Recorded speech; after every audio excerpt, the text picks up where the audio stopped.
வாழ்க வையகம், வாழ்க வளமுடன், வாழ்க வளமுடன். அன்பு உள்ளங்களே, இந்த இனிய மாலை போதிலே வாழ்வியல் வசந்த யோகா இந்த வாரத்தினுடைய சிறப்பு தலைப்பாக ஆவி உலகம்.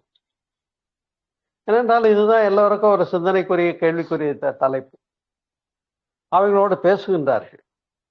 மேலை நாடுகள் எல்லாம் அது சோயா போர்டு மூலமா பேசுறதெல்லாம் நடைமுறையில் உண்டு.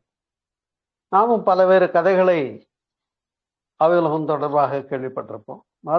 மறுபிறவியிலே முழு நம்பிக்கை கொண்டவர்களாக இருக்கிறார் இந்துக்கள் அனைவருமே. ஆனால் ஒரு ரொம்ப மிக அழகான விஷயம் என்னன்னா, நம்முடைய அருட்தந்தை மகரிஷி அவர்கள் நம்ம எல்லாம் நல்ல தெளிந்த ஒரு கோணத்திலே சிந்திக்க பழக்கிய தலைப்பு தான் இந்த பிறப்புக்கு முன்னும் இறப்புக்கு பின்னும் என்ற என்னுடைய இந்த நூல்.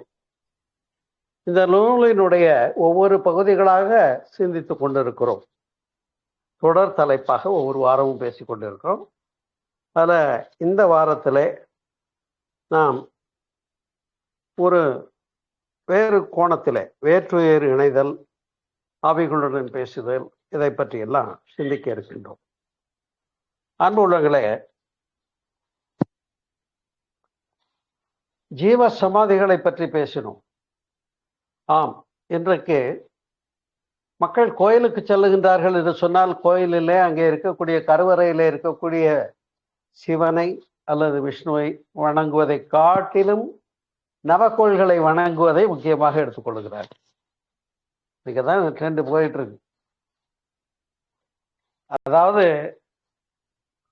கருவறையை விட்டுட்டு வெளியில் இருக்கக்கூடிய நவக்கோள்களை வணங்குற கண்ணோட்டம் இருக்குங்கிறத நாம நல்லா தெரிஞ்சிருக்கோம்.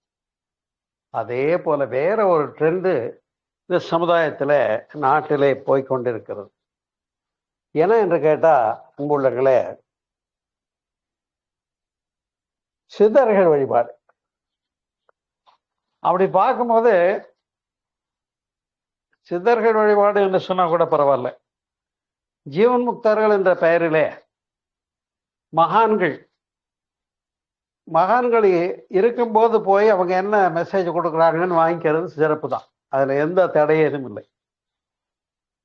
ஆனா அவர்கள் இறந்த பின்னே அங்கே அமைக்கப்படுகின்ற அந்த சமாதியிலே சென்று வழிபடுகின்ற ஒரு நிலை, ஒரு காட்சியை காண்கிறோம்.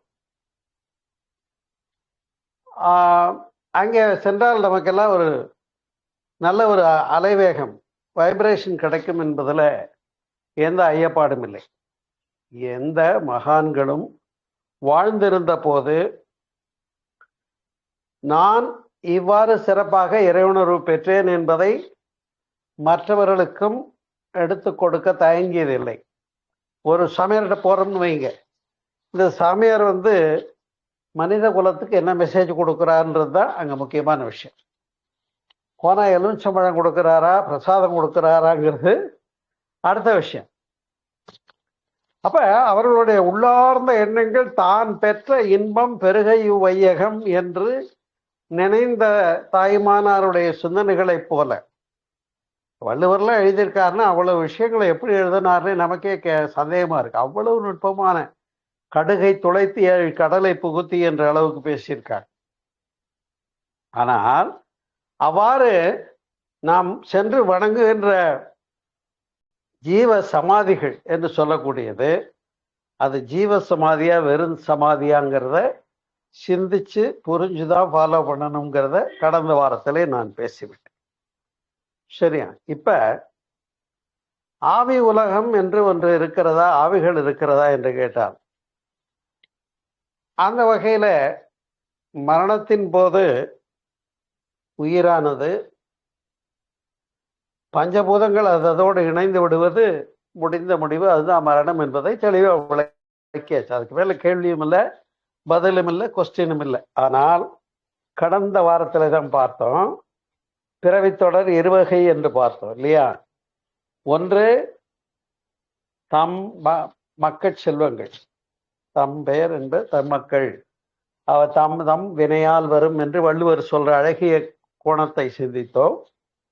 அதே போல நான் அடிக்கடி சொல்லுவேன் உங்களுக்கு, பகவத்கீதை விட பெரிய ஆதாரமே கிடையாது. மரண வரையந்தம் எவன் ஒருவன் என்ன நினைக்கிறானோ அவன் என்னை வந்து அடைக்கிறான் என்பது. இப்போ இறக்கும் தருவாயிலே அந்த பேராற்றலை எண்ணுவது என்றால் மேல் நோக்கிய சிந்தனை தானே. இப்போ உலகளாவிய சிந்தனையா இருந்தால் அது நரகம் என்று விவரித்து இருக்கிறோம். இந்த புஸ்தகத்திலேயே அதையும் சொல்லியிருக்கேன். ஆனால் இறந்தவன இங்க ஆவி இருக்காங்கிறத இப்ப பேசுற இந்த தலைப்பினுடைய அடிப்படை. அன்புள்ளங்களே, ஒரு நபர் மரணத்தின் போது எல்லா உலகியல் தொடர்புகளையும் பிரச்சனைகளையும் இயக்கங்களையும் தேடுதல்களையும் நாடுதல்களையும் முடித்து கொண்டு நிறைவு பெற்றவராக அந்த அமைதி நிலை ஒன்றுக்காகவே அவர் ஏங்கி இருந்து அமைதி பெறுவதுதான் சிறப்பு. அதை விடுத்து இன்னும் கடைசின்னு ஒன்று பெற்றுக்கிட்டேன்னா அதுக்கு ஒரு கல்யாணத்தை பண்ணி பார்த்துட்டா நான் போயிடுவேன்ற நிலைமை இருந்தால் எப்படி இருக்கும்? புரியுதா? இன்னும் ஒரு சிலர் என் பேரன் பேத்திக்கும் பண்ணி பார்த்துட்டு போயிடுறேன்னு சொன்னால் எப்படி இருக்கும்? அப்புறம் எப்படி அந்த கணக்கு தொடர்ந்துக்கிட்டே தான் இருக்கும். அல்லது அது நல்ல மகான்கள் கூட தன்னுடைய உயரே சிறந்த சிந்தனைகள் எல்லாம் இந்த சமுதாயத்துக்கு சென்று சேர வேண்டும் என்பதற்காக எண்ணி அமைதி நிலை பெற்றிருப்பார்கள். அதை விவேகானந்தர் விளக்கி இருக்கிறார். எத்தனையோ கடல்களையும் மலைகளையும் கடந்து சென்று குகையில் அடைத்து கொண்டு அவர் அமைதி நிலையில இறந்து விட்டாலும் கூட அவருடைய அலைவேகங்கள் அத்தனை கடல்களையும் மலைகளையும் கடந்து சென்று செயல்விளைவு நிகழ்த்திக் கொள்ளும் என்று விவேகானந்தர் சொன்ன சொல்லையும் பேசிக்கிட்டோம். அதையே தான் இப்ப சிந்திக்கணும். பக்குவமான உயிர்களாக இருந்தால் ஒரே நாட்ட இறைநிலை மட்டுமே. அப்ப அங்க எண்ணமில்லாத நிலை அவர்களுக்கு சாத்தியமே, அவ்வளவுதான். அப்ப அது முக்தி முழுமைக்குத்தான் அடையாளம். அந்த முழுமை முக்தி இறை உணர்வுங்கிறத அவங்க வாழும் போதே பெற்றிருந்தால் ஜீவன் முக்தர். சரி, அவங்க மட்டும் தான் ஜீவன் முக்தரான்னு கேட்டா ஒரு வம்புக்குன்னு கேட்கறனே, நீங்க ஜீவன் முக்தர் இல்லையா அப்படின்னு உங்களை பார்த்து கேட்கிறேன். நீங்க என்ன சொல்லுவீங்க? இல்லைன்னு சொல்ல முடியாது. ஏன்னா நாம் எல்லோரும் ஆகினை சாந்தி துரியம் துரியாதீதம் பெற்று இருக்கிறோம். துரியாதீதம் என்பது இஸ் நத்திங் பட் காட்லினஸ். துரியாதீதம் என்பது இறை உணர்வு தானே, அதுல ஒன்றும் டவுட் இல்லைல்ல. அப்ப நீங்க துரியாதீதத்துல இறை உணர்வு பெற்றீங்களா இல்லையா? இப்ப நீங்கள் இறை உணர்வு பெற்றவராக இருந்தால் அந்த இறை உணர்வு மீண்டும் மீண்டும் பற்றி நிற்க வேண்டிய தேவை இருக்கிறதா? கொஞ்சம் நுணுகி சிந்திக்கணும். என்னோடு சேர்ந்து தயவு செய்து நுணுகி சிந்திக்கணும். துரியாதீதத்துல சக்திகளும் சிவகளம்னு காட்டி கொடுத்தாங்க. சிவகளம் இஸ் நத்திங் பட் அப்சல்யூட் இல்லையா? சுத்தவெளி, வெட்டவெளி, பாழ், பரவெளி, பிரம்மம், நிர்விகற்பம், நிர்மலம், மோனம், தத்துவஸ்து, மெய்ப்பொருள், ஆதி, அனாதி, இறை, சிவம் எல்லாம் அது ஒண்ணுதான். இந்த ஒண்ணுக்கு தான் எத்தனை பேரை வச்சுட்டு நம்ம கஷ்டப்பட்டுக்கிட்டு இருக்கோம். எத்தனை பேர் சொல்லி கூப்பிட்டாலும் கருப்பு முடிந்த முடிவில் பெரும் பாழையோன்னு பாடினாங்க. அதுதான் கருப்பு சாமின்னு கிராமங்கள்ல வச்சாங்க. கருப்பு சாமிக்கு அப்ப அருவாளையும் மீசையும் அடையாளம் வச்சுக்கிட்டா அது உங்க தப்பு. அது கருப்பு என்றால் கிருஷ்ணம் என்றால் என்ன? கிருஷ்ணம் என்றாலும் இருட்டை குறிக்கும். சியாமளவண்ணன்னு கொஞ்சம் மேம்பாக்கா சொல்லிக்கிறது நாம. அப்ப அதை பேரொழியாக சொன்னார்கள். வள்ளல் பெருமானார் போன்றவர்கள் பேரொழியாக சொன்னார்கள். அருட்பெரும் ஜோதி, அருட்பெரும் ஜோதி, தனி பெரும் கருணை, அருட்பெரும் ஜோதி என்று. இந்த இடத்துல இறைவன் ஒளியா இருக்கானா இருட்டா இருக்கானான்ற ஒரு ஆர்குமெண்ட் நீங்க எடுத்தீங்கன்னா வாங்க பேசுவோம் நாரடி. ஏன்னா பிறந்த குழந்தை ஆணா பெண்ணான்னு கேட்டா என்ன சொல்ல முடியும்? ஆண் பிறக்குமா பொண்ணு பிறக்குமான்னு கேட்டா என்ன சொல்ல முடியும்? ஒண்ணு ஆணு பிறக்க போகுது, இல்லை பெண்ணு பிறக்க போகுது. மொத்தத்துல ரெண்டுல ஏதோ ஒண்ணுதான் பிறக்க போகுதுன்றது தான் எப்படி உண்மையோ அது போல அது இருக்குன்னு சொன்னாலும் இல்லைன்னு சொன்னாலும் அதுக்கு ஒண்ணும் இல்லை. அப்ப அந்த பேராற்றல் நிலையில நாம் நிலை பெறுகிற போது, இருக்கும் போதே நிலை பெறுகிற போது, அங்க பிரபஞ்ச காந்த சக்தியை நமக்குள் இந்த ஜீவகாந்தத்தோடு ஐக்கியப்படுத்திக் கொள்கின்ற ஒரு தன்மை பெற்றுவிட்டால் நாமும் ஜீவன் முக்தர்கள் தானே. அதுல யாருக்கும் டவுட் இருக்காதுன்னு நினைக்கிறேன். அப்ப நீங்க சொல்லுங்க, நீங்க ஜீவன் முக்தர் தானே? ஆம் என்றே சொல்லுகிறீர்கள். அப்ப அந்த இடம் தான் முடிவு. அப்ப ஜீவன் முக்தர்களை தேடிச்சு போய் வழிபடுவது என்பது என்ன அப்படின்னா, அங்க கனெக்ஷன் கொடுத்துக்கலாம். அங்க பேராற்றல்ல சிவநிலையில சிவகாலத்துலன்னு காட்டின பின்னால அப்புறம் இங்க போய் என்னத்த நம்ம அலைவேகம் நல்லா இருக்கு ரிசீவ் பண்றதுக்கு போறது, இல்ல கோயில்ல கூட அலைவேகம் நல்லா இருக்கு ரிசீவ் பண்றதுக்கு கோயிலுக்கு போறேன்னு சொல்றது கூட தேவையில்லாத ஒன்று. ஏனென்றால் நல்லா மகரிஷி அவர்கள் அமைந்த போது போனதுதான். அதுக்கப்புறம் அவருடைய பணியை நான் சிறமேற்கொண்டேன். சிறப்பாக பண்ணி கொண்டு இருக்கிறோம். அது மட்டும் இல்லை, எனக்கு பேராற்றல் துணை புரிந்தது. பல மகான்களையும் பேசக்கூடிய ஒரு கல்லூரி பேராசிரியர் வகுப்பை தொடர வேண்டிய பாக்கியம் கிடைச்சதுனால, எல்லா மகான்களையும் சிந்திக்கிறதுக்கு ஒரு கோணம் கிடைச்சதுனால இன்னைக்கு இந்த அளவில் வாழ்வியல் சந்தையாக உங்களோட சந்திக்க முடிகிறது என்று சொன்னால் சிறப்பு தானே. அப்ப நாமும் ஜீவன் முக்தர் தான் என்பது முதல் முடிவாக முன்வைத்து அந்த சாப்டரை முடிச்சு. இப்ப பக்குவப்படாத ஒரு உயிர் ஒன்று மரணத்தை சந்திக்க இருக்கிறது. அவங்களுக்கு என்ன தெரியாது? துரியமும் தெரியாது, துரியாதீதமும் தெரியாது. அப்ப அவங்க பெட்ல இருக்காங்க, மரணத்தை சந்திக்க போறாங்கன்னு அவங்களுக்கு புரிஞ்சு போச்சு. அவங்களுடைய எண்ணம் எப்படி இருக்கும், எப்படி இருக்க வேண்டும் என்று சொன்னார். இவனே என்று இருக்க வேண்டும். ஆனா இங்க இருக்குமா, இருக்க விடுமா? நான் சொன்னது போல இன்னும் கொஞ்சம் வேலை பாக்கி இருக்கே, இன்னும் சொத்தெல்லாம் பிரிச்சு எழுதி ஒரு உயிர் எழுதி வைக்காம நான் போறேனே, நாளைக்கு எல்லாம் இருக்கிறது பூரா ஒன்னோட ஒன்று அடிச்சுக்கிட்டா என்ன பண்றதுன்னு நினைச்சிட்டு உட்காந்துருந்தா இப்ப போய் சரியா வருமா? அப்ப அந்த இடத்துலதான் ஒவ்வொரு கணங்களையும் பயனுள்ளதாக புரிந்து உணர்ந்து தெளிவோடு விழிப்புணர்வோடு நடத்தி கொள்ளுகிறவர்களுக்கு எல்லாம் வெற்றியாக இருக்கும். இருக்கும்போது செய்ய வேண்டியதெல்லாம் அம்போன்னு காத்துல விட்டுட்டு அப்புறம் சங்கரானா கடைசி காலத்துல வருமானு கேட்பாங்க. கேள்விப்பட்டிருப்பீங்க இந்த வார்த்தையை நீங்க தஞ்சாவூர் சைட்ல. அப்ப கடைசி நேரத்துல சங்கரானா வருமானா கஷ்டம்தான். ஏன்னா உலகளாவிய சிந்தனைகளிலே என்னுடைய சொத்தை பிரிச்சு கொடுக்கலையே, பணம் காசு என்ன ஆகுது, நிலபலம் என்ன ஆகுது, வீடு என்ன ஆகுது, பங்களா என்ன ஆகுது, இது பற்றிய சிந்தனைகள் இருந்தால் நர அகம் நரகம், அதுதான் நரகம் இல்லையா? நரகம்னா ஏதோ செத்த பின்னால கொண்டு போய் எண்ணெய் கொப்பரையில போட்டு வறுக்கிறதுன்னு கற்பனை பண்ணீங்கல்ல, இந்த கற்பனையெல்லாம் தூக்கி எறிஞ்சிருங்க. அங்க எண்ணெய் கொப்பரையும் கிடையாது, சித்திரகுப்தனும் கிடையாது, இங்கேயே இருக்கு நம்ம கிட்டே பழவினை பதிவுகள். அதை செட்டில் பண்ணமான்ற கேள்வி நமக்கே வந்து நிற்குது.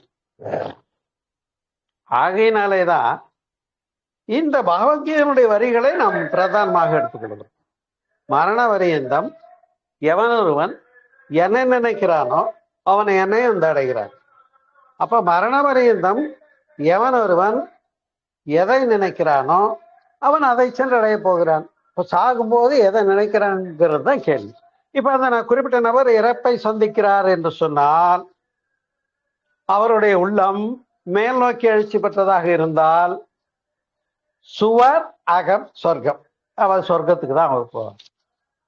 அதான் ஒரு கதை சொல்லுவாங்க, எங்க பாட்டியார் தான். ஒரு சாமியாரு ஒரு வீட்டுல திண்ணையில உட்கார்ந்துருந்தாங்க. அந்த வீடு ஒரு வேசி வீடா. அவங்க மாதிரிலாம் கதையெல்லாம் வச்சிருப்பாங்க, பாட்டி சொல்ற கதை. அதுக்கு நான் என்ன பண்றேன்? அந்த இல்ல தலைவி அந்த பொம்பளை என்ன சொல்றாங்க, அந்த அம்மா வேலைக்காரியை கூப்பிட்டு, இந்த செத்து போய் அவனை தூக்கிட்டு போறாங்கல்ல, பிணவு சாவு ஊர்வலம் போதில்ல, அவன் செத்தவன் சொர்க்கத்துக்கு போறானா நரகத்துக்கு போறானான்னு பார்த்துக்கிட்டு வான்னு சொல்லி விடுறான். வேலைக்காரியும் அவ சொன்ன மாதிரி போய் அந்த ஊர்வலத்தை பார்த்துட்டு உள்ள வந்து சொர்க்கத்துக்கு தான் போறாருன்னு சொல்றா. இந்த சாமியாருக்கு பதைப்பாகி விட்டது. இந்த அம்மாவும் ஒரு வேசி, இவங்க சொல்றதோ வேலை வேலைக்காரிகிட்ட அவர் சொர்க்கத்துக்கு போறாரா நரகத்துக்கு போறாருன்னு எப்படி தெரியும்? நமக்கே புரியலையே இந்த கேள்விக்கு பதிலும் திகைத்து விட்டார். அப்ப கேட்கிறாரு, அந்த வேலைக்காரியே பதில் சொல்லிட்டாங்க. என்ன எப்படிமா பார்த்து சொன்ன அப்படின்னு. போறேன் நல்லவனா இருந்தா நல்ல மனுஷங்க இருக்கும் போதும் எல்லாருக்கும் செஞ்சான், செத்தம் அவன் எல்லாரையும் வாத்திட்டே இருக்கிற ஒரு பெரிய மனுஷன். அப்ப இதை சொன்னதுனால அவன் என்றைக்கு உள்ளவன் எல்லா மனங்களிலும். அதனால்தான் என்னுடைய நூல்ல கூட அந்த வரியை நான் கொடுத்திருப்பேன். நான் மரணமில்லாதவன், அழிவதில்லை, எந்த நிலையிலும் எனக்கு மரணமில்லை. ஆன்மா அழிவற்றது என்று புரிந்து கொள்ளுகிறோம். அப்ப நமக்கு மரணம் உண்டா? அப்ப ஏன் மரணத்தை பற்றிய பயம் தேவை? மரணத்தை பற்றிய பயம் தேவையில்லை. அதே போல இருக்கும்போது சிறப்பா வாழ்ந்தாரு. அவருடைய பிரசன்டேஷன் டு தி சொசைட்டி, சமுதாயத்துக்கு இவர் என்ன கொடுத்துட்டு போனார்ன்ற ஒரு கேள்விக்கு வருது. இப்ப அதை தான் வேலைக்காரி பார்த்துட்டு வந்து சொன்னா, நல்ல மனுஷன்னு எல்லாம் சொல்றாங்க, அப்ப சொர்க்கத்துக்கு தான் போவார். பாவி மனுஷன் இருந்தும் எடுத்தான், செத்தங்க எடுத்தான், சீதக்காதின்னு செத்தங்க எடுத்தான், இவன் எல்லாம் நல்லாவா இருப்பான் அப்படின்னு பேசிக்கிட்டாங்கன்னு வைங்க. அப்ப அந்த வேலைக்காரி என்ன சொல்லியிருப்பா? வேறு நரகத்துக்கு போறாரு. அப்ப சொர்க்கமும் நரகமும் அவரவர் மனதின் பார்ப்பட்டதேன்னு வேதாத்திரி மகரிஷி சொல்றாங்க. அதை நினைவில் கொள்ளுங்கள். அவ்வளவுதான் ரிசல்ட். அப்ப இப்ப யாரோ ஒரு நபர் இருக்கிறார், அவர் உள்ளம் எப்படி இருக்கணும்? அமைதி நிலையில இருக்கணும், பேராற்றலோடு இணைவதற்கு தயாரா இருக்கணும், இங்க அரியர் பேப்பர் எதுவும் வச்சிருக்க கூடாதுன்னு சொல்லிட்டு இருந்தேன். இது அப்படியே அந்த இடத்துல நம்மளை வச்சு பார்த்துடணும் ஒரு தடவை. ஒன்றும் தப்பு இல்லையே, இல்லையா? நான் சொல்லுவேன் அடிக்கடி, ஏதோ வீட்டுக்கு போனா கொட்டு கொட்டும், டொண்டு நக்கனக்கு டொண்டு நக்கனக்கு டொண்டு நக்கனக்குன்னா அது எனக்கு எப்படி கேட்கும்னா, உண்டு உண்டு உனக்கு உனக்கு உண்டு உண்டு உனக்கு உனக்கு உண்டு உனக்கும் ஒரு நாளைக்கு உண்டுடான்னு சொல்லி அது சொல்றதாக எனக்கு கேட்கும். அதனால இதை மறக்க முடியாத உண்மைதான். அதை சொல்றதுல ஒன்றும் வலிக்கிறது இல்லை. தீன்னு சொன்னா நாக்கு சுடுமா கேட்பாங்கன்னு. தீன்னு சொன்னா நாக்கு சுட்டுமாம சுடாது. அப்ப அந்த உண்மைகளை ஏற்றுக்கொள்ள வேண்டும். அப்ப நாம மரணத்தை சந்திக்கிறோம் என்றால் எப்படி இருக்க வேண்டும் என்று சொன்னால், இப்ப என்ன புரிஞ்சுட்டீங்க? எந்த விதமான உலகபரமான ஆசைகளும் விருப்பங்களும் தேவைகளும் நாட்டங்களும் அலைகளும் மிச்சமில்லாமல் மனம் சும்மா இருக்க பழகியவராயிருந்தால், அது சும்மாவே மனோநாச நிலையில போய் இருந்துட்டா, அதுலயே யோகம் செய்தவராக இருந்தா, இங்க ஒடுங்கிட்டா, அதுதான் ஜீவ சமாதி. அப்ப அவங்கள புதைக்க தான் வேணும், எரிக்கக்கூடாது. நான் கடந்த வாரம் சொன்னேன், உங்களுக்கு ஞாபகம் இருக்கும். வாசியோகம் செய்கின்றவர்களுக்கு அங்குஷ்ட பிரமாணமாக மூச்சு உள்ளேயே ஒடுங்கிவிடும் என்பதனாலே எரிக்கக்கூடாது என்று நியதி. அப்ப இதுல இருந்து என்ன தெரியுது? உடல்லையே உயிரானது இருப்பு கட்டப்படுமானால் சமாதி ஏற்புடையது. அந்த சமாதி ஜீவ சமாதியாகவும் அமைய வாய்ப்பு இருக்கிறது. ஆனால் எந்த அடிப்படையில நீங்க அதை ஜீவ சமாதின்னு முடிவு பண்றீங்க? அங்க உள்ள உடம்புல உயிர் இருப்பு கட்டப்பட்டதா இல்ல அது அழுகித்தான் உள்ளுக்குள்ள போச்சாங்கிறது நமக்கே தெரியாதுன்னா, we can't discuss and decide anything. That's all. அப்ப அது ஜீவ சமாதியா உள்ளுக்குள்ள உடம்பு அழுகி போன சமாதியாங்கிறது இப்ப நமக்கு கருத்துக்கு வேண்டியதில்லை. ஆனா அவங்க இருக்கும்போது என்ன சொன்னாங்கன்றதை வாங்கி இருக்கணுங்கிறது தான். நான் ஒரு மகான் எங்க அப்பாவோட போய் சந்திக்க போனேன். அப்ப நான் தான் சொல்றேன், இப்ப என்ன, திருவண்ணாமலையில விசிறிசாமி, நான் திருவண்ணாமலையில மற்ற மகான்களை நிறைய சந்திச்சிருக்கேன். விசிறிசாமியை சந்திக்க போறதுக்கு அப்ப எங்க அப்பா என்னை கூப்பிட்டு போறாரு.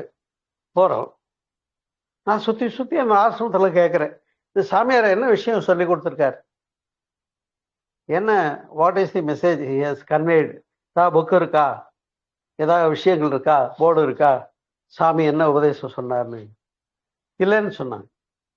சரியா, காணப்படவில்லை. அப்ப அதுதான் மெசேஜ் டு தி சொசைட்டி தான் முக்கியம். ஏன்னா தானும் உணர்ந்து பிறருக்கும் உரைத்து சிறப்பு. தானும் உணராமல் பிறருக்கும் உரைக்காமல் அதுல பயணம் எதுவும் இல்லை என்பது அடிப்படை தானே. இப்ப இந்த நிலையில உலக பந்தங்களை பற்றி கொண்டு ஒரு உயிர் பெறுகிற போது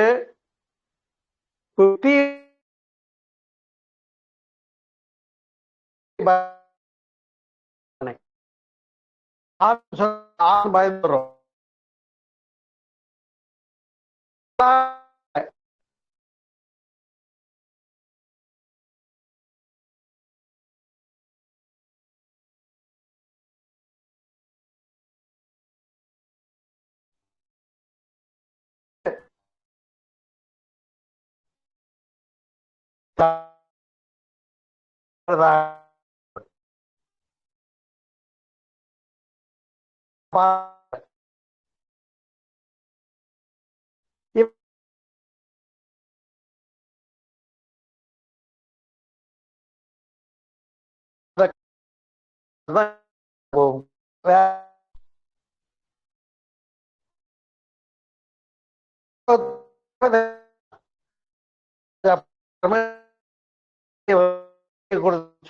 மாதிரி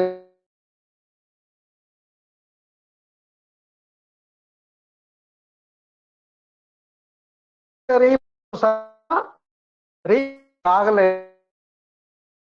இதுதான்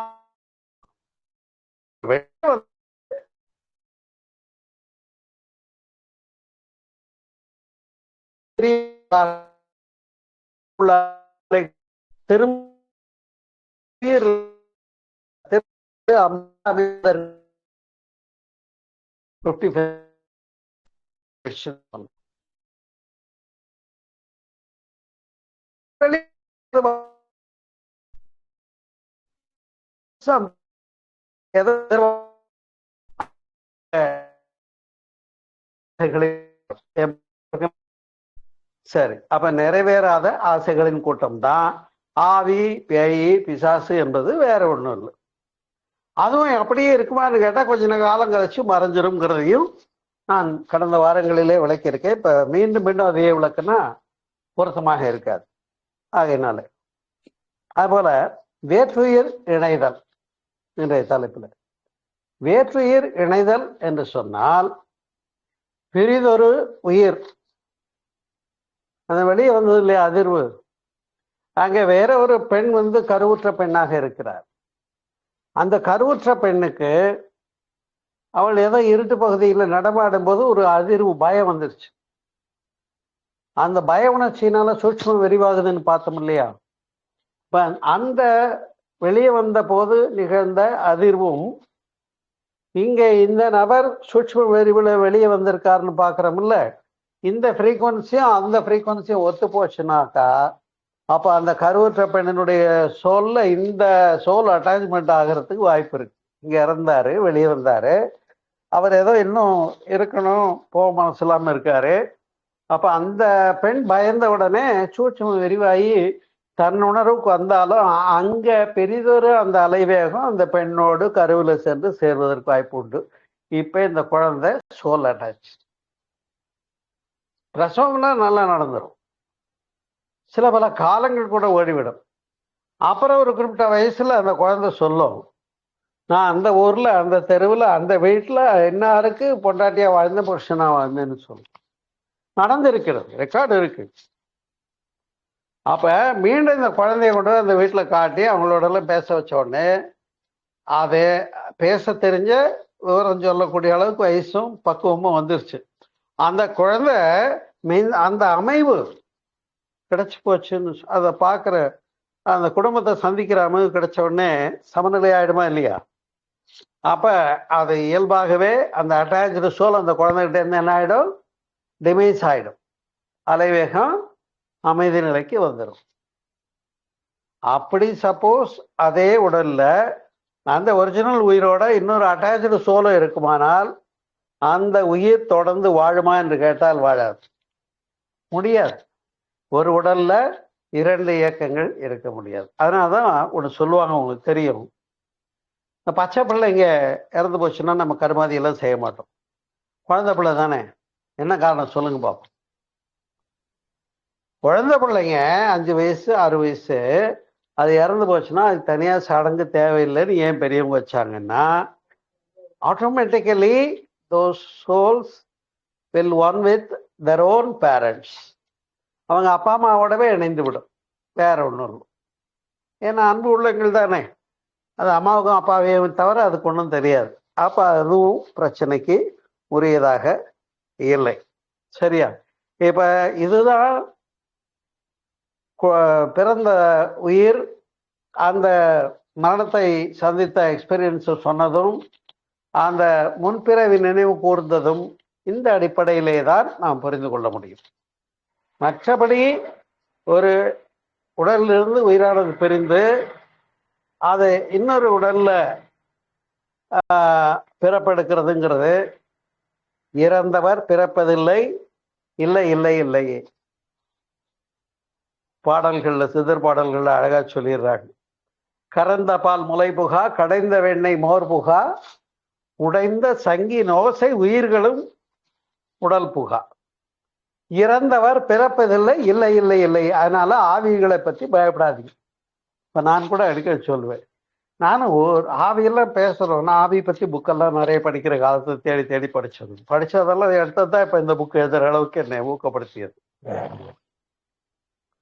அப்ப நான் சொல்லுவேன், ஆவி உலகம் பத்தி சொல்றோம், ஆவி நான் பார்த்ததே இல்லையே, ஏதாவது ஒரு பேய் பிசாஸ் வராதான் நான் பாக்குறதுக்குன்னு கிண்டல் அடிப்பேன். ஏன்னு சொன்னா, நம்பினவனுக்கு நடராஜா, நம்பாதவனுக்கு தான் யமராஜா, அரண்டவனுக்கு இருந்ததெல்லாம் பேய். அப்போ பயந்தவனுக்கு தான் பேய், தைரியக்காரனுக்கு இல்லை. அப்ப எனக்கும் அதனால்தான் எந்த பேயும் கண்ணுக்கு இது வரைக்கும் தெரியல. இன்னும் சொல்ல போனா, ஒரு உயிர் இப்ப வேணும்னு வம்புக்கு பேசுறதுக்கு நல்ல சப்ஜெக்டா இருக்கு. போன வாரத்தை விட இன்னைக்கு தான் சுவாரஸ்யமா பேசிட்டு இருக்கேன். என்னன்னு கேட்டா, ஒரு உயிர் வாழ தெரியாம வாழ்ந்துட்டு சூசைட் பண்ணிக்கிட்டுச்சுன்னு வைங்க, அந்த ஆவி இப்ப இங்க வந்துருச்சுன்னு வைங்க, வராது. இங்க அலைவேகம், தூய அலைவேகம் உள்ள நல்ல இடம், நீங்களாம் தைரியமா இருங்க, சரியா? அருட்கா போட்டிருக்கோம், வராது. ஒரு உதாரணத்துக்கு சொல்றேன். அப்ப அந்த உயிர் நீத்த, அதாவது துர்மரணத்தை சந்தித்த அந்த சோல், தற்கொலை பண்ணிக்கிட்ட அந்த சோல் இங்கே வருமானால், நான் என்ன கேட்பேன் தெரியுமா? கொஞ்சம் யோசனை பண்ணிட்டு முதல்லயே என்கிட்ட வந்திருந்தேன்னா, உனக்கு இந்த கவலை ஒழித்தல், கடன் தீர்த்தல் பிரச்சனைக்கெல்லாம் பதில் சொல்லி, உனக்கு என்ன தேவையோ, குடும்பத்துல பிரச்சனையா, பொருளாதாரத்துல பிரச்சனையா, சோசியாலஜியில பிரச்சனையா, இல்லை இந்த கடவுள் ஏன் பதில் சொல்ல மாட்டேங்கிறாருன்னு கேள்வியா, எல்லா கேள்விக்கும் நான் பதில் சொல்லக்கூடியவனா இருக்கேன். உன் பிரச்சனைக்கு நான் பதில் சொல்லி தெளிவு பண்ணியிருப்பேன். நீ அவசரப்பட்டு செத்துட்டியேன்னு கேட்டு அதுக்கு பதில் சொல்லி அதையும் சமாதானம் பண்ணி ஆன்மாவை சாந்தி பெற வைக்கிறதுக்கு என்னால முடியும் என்று கருத்து தெரிவிக்கிறேன். ரைட்டு தானே? சரியா? அப்ப இறந்து போயிருந்தா கூட வரட்டும், என்கிட்ட பாடம் கேட்கட்டும், செட்டில் பண்ணிடலாம், ஒன்றும் ப்ராப்ளம் இல்லை. என்ன கொஞ்சம் இறக்கிறதுக்கு முன்னே வந்திருந்தா நான் சொல்லி கொடுத்துருக்கலாங்கிறது தான் முக்கியம். அதனால இப்ப குழந்தை எப்படி நினைவு கூறுகிறது, அது உண்மையா தொடருமா என்பதையும், ஒரு உடலில் 2 உயிர்கள் கண்டினியூ பண்ணாதுப்பா. கிராமப்புறங்கள்ல ஒரு நிகழ்வு நடக்கும், நீங்க பார்த்துருப்பீங்க. என்ன அப்படின்னு கேட்டா, கோயில்கள்ல பம்பை உடுக்க அடிச்சு, இப்போ நம்ம கூட பயணியில் இருக்கோம், காவடி ஆட்டம், அந்த கொட்டு அவங்க காவடி செந்து அல்லது ஒரு அந்த ரிதமிக்க அதை ஆட்டத்தை போடும்போது நின்று பார்க்குற நமக்கும் ஆட்டம் வருதா இல்லையா? அதே போலதான் பெண்கள் வீடுகளிலே, கிராமங்கள்ல வீட்டோட அமுக்கப்பட்டவர்கள், அவங்களுக்கு ஒரு ரிலாக்ஸேஷன் இதெல்லாம் கிடையாது. அப்ப சாமியின் பேரால அங்க உள்ள இசைக்கேற்ப ஒருத்தர் சாமி ஆடுறாங்கன்னு சொன்னா, நாமளும் இப்ப அந்த ஆடிட்டா எல்லாரும் சாமி வந்துடுச்சுன்னு நம்மளை போற்றுறாங்க. இப்ப இதுவரையில நான் கவனிக்கப்படாத ஒரு பெண்ணா வீட்டுக்குள்ள இருந்தேன். கோயிலுக்கு இப்ப சாமி ஆடினா என்ன ஆகுது? ஆஹா, அந்த பொண்ணு மேல சாமி வந்துருச்சுன்னு எல்லாரும் வணங்குறாங்க. அப்ப அவளுக்கு ஒரு சந்தோஷம். சே, வீட்டிலே அடைஞ்சு கிடந்தோம், நம்மளை ஏன்னு கேட்க நாதி இல்லை, திரும்பி பார்க்க கூட நாதி இல்லை. இப்ப கோயில்ல இந்த ஆட்டத்துக்கு ஏற்ப நாமளும் ஆடினா நம்மளை சாமின்னு போட்டு எல்லாரும் கையெடுத்து கும்பிட்றாங்கன்னு சந்தோஷம். அந்த ஒரு சின்ன மகிழ்ச்சிக்காக அது நடக்குமே தவிர, அதாவது according to the rhythm of the music தன்மயம் இழத்தல் என்பது நடந்து விடுவதுண்டு. நீங்களுமே கூட நல்ல ஒரு இசையை கேட்கும்போது மறந்து போய் மெய் மறந்து கை தட்டிடுறீங்க, பாராட்டிடுறீங்க, இசையில கலப்பாக்கி விடுறீங்க இல்லையா? அது போலதான் சாமி ஆடுறதை தவிர மற்றபடி சாமின்னு ஒண்ணு அங்க ஆடுறதெல்லாம் கிடையாது என்பதை மறந்துடக்கூடாது. அதே போல முக்கியமான தலைப்பு, இன்னைக்கு தலைப்புக்கு தொடர்புடைய கருத்து இன்னொன்னு என்ன அப்படின்னு கேட்டா, இந்த சுயா போர்டு அவங்களோட பேசுறேன்னு சொல்லி ஒரு போர்டு செஞ்சு வச்சுட்டு அதில் எழுத்துக்களை ஏபிசிடி மற்ற குறிகளை எல்லாம் வச்சுட்டு அதில் கேரம் போர்டு காயின் மாதிரி காயினோ அல்லது டம்ளர் கவுத்தி வைக்கிறதோ வச்சு மீடியாவா ஒருத்தர் யூஸ் ஆவார். அவருக்கு தான் ஆவி வந்து பேசும்னு ஒரு பிராண்டு வச்சிருவாங்க. அந்த கூட்டத்தில் இவருக்கு தான் ஆவி வந்து நல்லா பேசும், அவர்கிட்ட தான். அப்போ அவரை மீடியாவா பயன்படுத்துவாங்க. இப்போ கேள்வி கேட்க நினைக்கிறவங்க, எங்கள் வீட்டில் இந்த வருஷத்தில் செத்து போன ஒரு கிழவி, அந்த அம்மா ஒரு முக்கியமான பத்திரத்தை எங்கே வச்சாங்க, இல்லை என்ன ஆச்சு அந்த விஷயம், என்ன நடந்தது, இதை கேட்கணும்னு நினைக்கிறாங்கன்னா, இப்போ இது போன்ற ஆவிகள் தொடர்பான கேள்விகளை முன்வைத்து அந்த நபரிடத்துல முன்வைக்கப்படும் போது அங்கே அந்த போர்டில் எழுத்துக்களுக்கு ஏற்ப மூமெண்ட்டை கொடுத்து அந்த எழுத்துக்களை எழுதிக்கிட்டே வந்தால் ரிப்ளை கிடைக்குதுங்கிறத சூயா போர்டு. உங்களுக்குலாம் தெரியுமா என்னமோ, அதுக்காக அதை பற்றி நான் விவரிக்க கடமைப்பட்டிருக்கேன். சரி, இதில் அந்த இறந்து போனவருடைய ஆவிதான் வரணும்னு இல்லை. அது ரீசன்ட் டெத்தாக இருந்தால் கொஞ்சம் ரிப்ளை கொடுக்கறதுக்கு சோர்சஸ் இருக்கு. ஆனால் சில நேரங்களில் வேற சில அலைவேகங்களும் கூட வந்து இவங்க கேள்விக்கு பதில் சொல்லிக்கிட்டு இருக்கோம், தப்பாகவும் இருக்கலாம் ரைட்டாகவும் இருக்கலாம். ஆனால் இதில் ஒரு விஷயம் கவனிக்க வேண்டியது என்னன்னா, இதில் யார் மீடியாவா அதிகம் பயன்படுறாங்களோ அவங்களுக்கு ஒரு எச்சரிக்கை, மீடியாவா அதிகம் யாரும் அங்கே ரியாக்ட் பண்ணாதீங்க. ஏன்னா உங்களுடைய ஒரிஜினாலிட்டி போயிடும். நீங்கள் வேற வேற அலைவேகங்களை உள்ள வாங்கி இங்கே மீடியாவா பயன்படுறதுனால உங்களுக்கு அது நன்மை இல்லை. உங்களுடைய சிந்தனை அறிவு தெளிவை பொறுத்தவரையில் தவறு என்பதை புரிந்து கொள்வேன். மீடியாவா தொடரக்கூடாது, புரியுதா? ஆனால் அப்போ அங்கே வந்து பதில் சொல்லுது அப்படின்னா வேற ஏதோ அலைவேகங்கள் இருக்கிறதெல்லாம் வந்து இங்கே வந்து அவருக்குள்ள மீடியாக்குள்ள வந்து பதில் கொடுத்துட்டு போயிடும். அது ஒன்றும் பெரிய விஷயம் இல்லை, உங்களுக்கு தெரியும். அப்போ அதையெல்லாம் போய் நான் பெருசாக எடுத்துக்கணுமான்னு கேட்டால் தேவையில்லை. அதில் சில கேள்விக்கு பதில் ரைட்டாகவும் இருக்கலாம், தப்பாகவும் இருக்கலாம். அது பின்னணி விளைவுகளை பொறுத்து.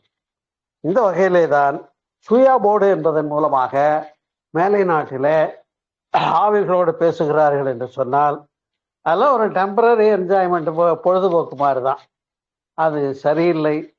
ஏன்னா நாம் இருக்கிற இடம் தூய அலைவேகமாக இருக்கணும். அதனால தான் என்ன பண்ணுறோம், வீட்டில் சாயந்தரம் 6 மணி ஆச்சுன்னா விளக்கேற்றி வைக்கிறோம், வெள்ளிக்கிழமை ஆச்சுன்னா சாம்பிராணி போடுறோம், இல்லை ஒரு பூஜை பண்ணுறோம், மாதத்துக்கு ஒருக்காவது அமாவாசை பௌர்ணமியில் வீடு கழுவி சுத்தம் பண்ணி பூஜை பண்ணுறோம், சிறப்பு பூஜை பண்ணுறோம்.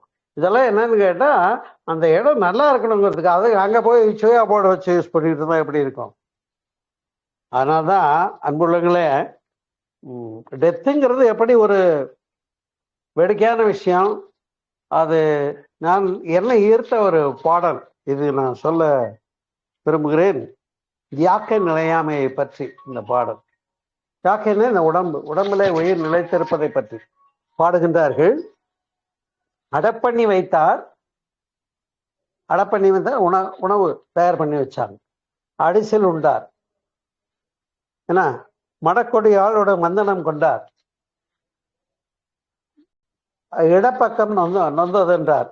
அவங்களுக்கு அர்த்தம் வழங்கும்னு நினைக்கிறேன். கிடக்கப்படுத்தார், கிடந்து விழுந்தாரே என்று குறிப்பிடுகிறார்கள். இப்போ நல்லா தான் இருந்தாரு, சாப்பிட்டாரு, அடிச்சு உருண்டார், வெத்தலை வாக்கு போட்டார். அந்த அம்மா மடிச்சு கொடுத்தது, வெத்தலை போட்டாரு.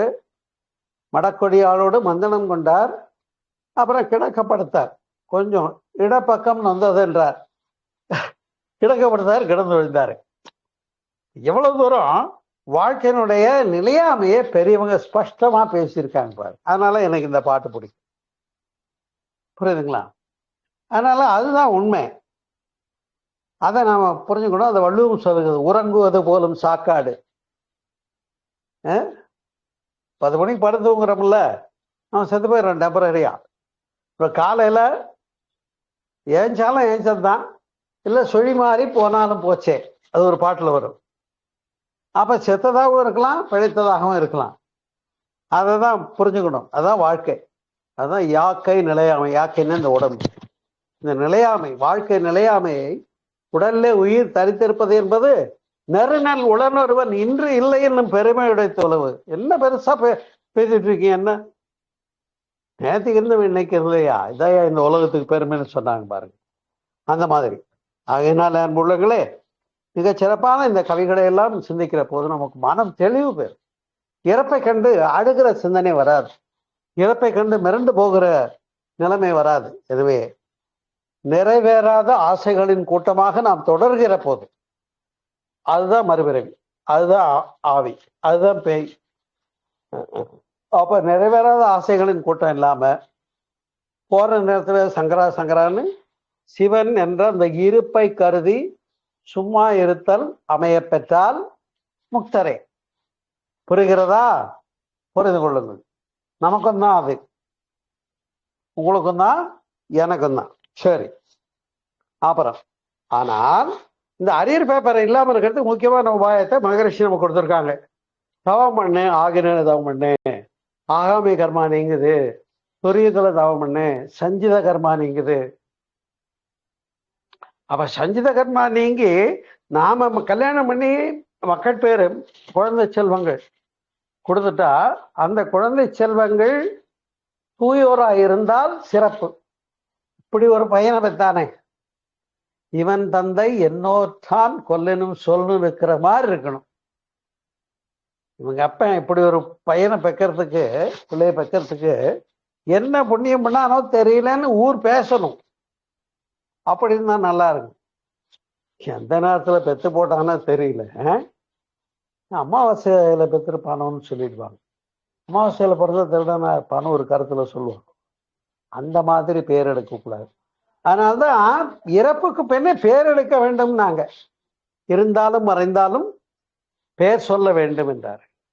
அந்த பாட்டு ஒண்ணு ஞாபகம் வரும்னு நினைக்கிறேன், வேட்டைக்காரன் படத்துல. உன்னை அறிந்தால் நீ உன்னை அறிந்தால் உலகத்தில் போராடலாம். அப்ப மாபெரும் சபையினில் நீ நடந்தால், இந்த பாட்டு எனக்கு இள வயதிலே மனதுல பதிந்த வரிகள், உங்களோட பகிர்ந்து கொள்வதில் எனக்கு மகிழ்ச்சி. மாபெரும் சபையினில் நீ நடந்தால் உனக்கு மாலைகள் விழ வேண்டும், ஒரு மாற்று குறையாத மன்னவன் இவன் என்று போற்றி புகழ வேண்டும். அப்படி வாழ்ந்தா அது புகழோடு தோன்றுது. இல்லை என்றால் இப்படி ஒரு ஜென்மம் பிறக்கிறதுக்கு தேவையில்லை. இந்த ஜென்மம் ஏன் தான் பிறந்தோன்னு நம்மளை யாரும் பேசாம இருக்கணும். அதுக்கு ரெடியா இருங்க எல்லாரும். சரியா? ஓகேயா? புரியுதுல்ல? ரைட். அன்பு உள்ளங்களே, எனவேதான் பதிவு நீக்கத்துக்கு தவத்தை கொடுத்தாங்க மகரிஷி, உயிர் மேன்மைக்கு காய்கல்ப பயிற்சியை கொடுத்தாங்க. ஆற்றலோடு இருக்கலாம், இம்யூனிட்டியோடு இருக்கலாம், நோயினால பாதிக்கப்படாமல் இருக்கலாம், மரணத்தை தள்ளி போடலாம், இளமையோடு இருக்கலாம். சிறப்பு தானே? அப்ப துரியாதீதம் பெற்ற நாமும் ஜீவன் முக்தர்கள் தான் என்று கூறி, மரணத்தை வெல்வது என்பது என்ன என்பதை அடுத்து வருகின்ற தலைப்புகளில் சிந்திப்போம். சரியா? ஏன்னா இதெல்லாம் சின்ன சின்ன விஷயங்கள் காதல் விழுந்ததை வச்சுக்கிட்டு ஆவி இருக்குன்றாங்க, பேய் இருக்குன்றாங்க, பேசினேங்கிறாங்க, பார்த்தேங்கிறாங்க, எல்லாம் சொல்றாங்க என்று சொன்னா அப்படி சான்ஸே இல்லை. ஒன்றும் யோசிக்காதீங்க.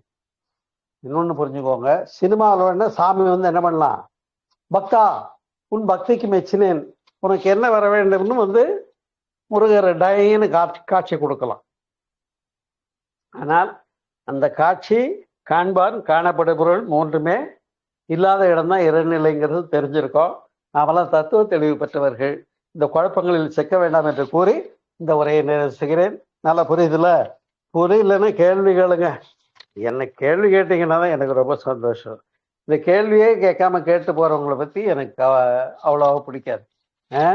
அதனால யார் வேணாலும் பின்னாடி கூட அப்புறமா கேளுங்க, இல்லை இப்போ கூட கேள்வி நேரம் தரேன், கேள்வி கேட்கலாம் என்று சொல்லி உரையை நிறைவு செய்கிறேன். நிறைவேறாத ஆசைகளின் கூட்டம் மற்றும் சோல் அட்டாச்மெண்ட், ஆவியுடன் பேசுதல் என்ற தலைப்பிலான இந்த உரையை நிறைவு செய்கிறேன். நன்றி, வணக்கம், வாழ்க வளமுடன். வாழ்க வாழ்க. இப்போ சொல்லுங்க, ஏதாவது கேள்வி இருந்தால் கேளுங்க. இருக்கிறவங்க, லைனில் இருக்கவங்க, ஏத்தாப்பில் இருக்கவங்க வாங்க.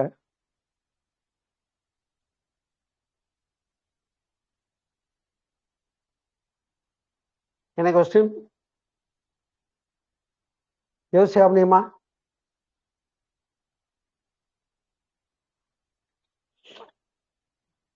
சரி, முடிச்சுக்கலாமா? அதுக்கு மட்டும் உங்கள்கிட்ட வந்துருங்க. ஏதாவது கேள்வி கேட்பீங்கன்னு பார்த்தாக்கா ஊங்கொட்டுறதுக்கு வந்துடுறீங்க.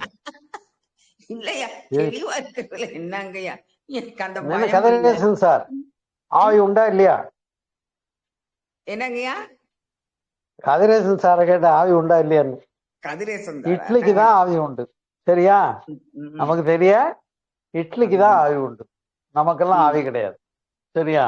நிறைந்த மனிதர்களாக வாழ்வோம். வேற ஏதாவது கேள்வி உண்டா? ஏங்கய்யா, ஆத்மாங்கிறது ஆவிதானங்கய்யா? ஆத்மானே ஒண்ணு கிடையாது தெரியுமா? புத்தருடைய ஞானத்தை பொறுத்த வரையில ஒரு ஆர்குமெண்ட்டுக்காக தான் நீங்களும் கேட்கறீங்க, புரிச்சுதான் கேட்கறீங்க, அதனால நான் தைரியமா பதில் சொல்றேன். புத்தருடைய கருத்துக்களை பொறுத்தவரையில் கடவுள் என்பதும் இல்லை, ஆன்மா என்பதும் இல்லை. இப்ப இந்த கேள்விக்கு பதில் அடிபட்டு போச்சு. ஆன்மான்னு ஒண்ணு தனியா கிடையாது. நான் முதல்ல என்ன சொன்னேன்?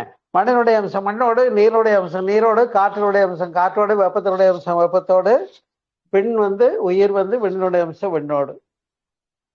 முடிஞ்சு போச்சு. இதுதான் இறப்பு. இதுக்கப்புறம் அரியர் பேப்பரே கிடையாது. நாமெல்லாம் ஜீவன் முக்தர்கள்.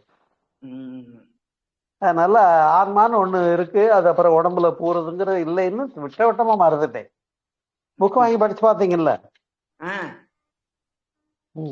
என்ன கதிரேசன், என்ன சொல்றீங்க? சரி, நீங்க ஏதாவது கேள்வி இருக்கா? கேள்வி கேட்கலன்னா நான் முடிச்சுக்குவேன், எனக்கு என்ன. சரி, உலக நல வாழ்த்து பாடுவோம். அதுக்கு முன்னால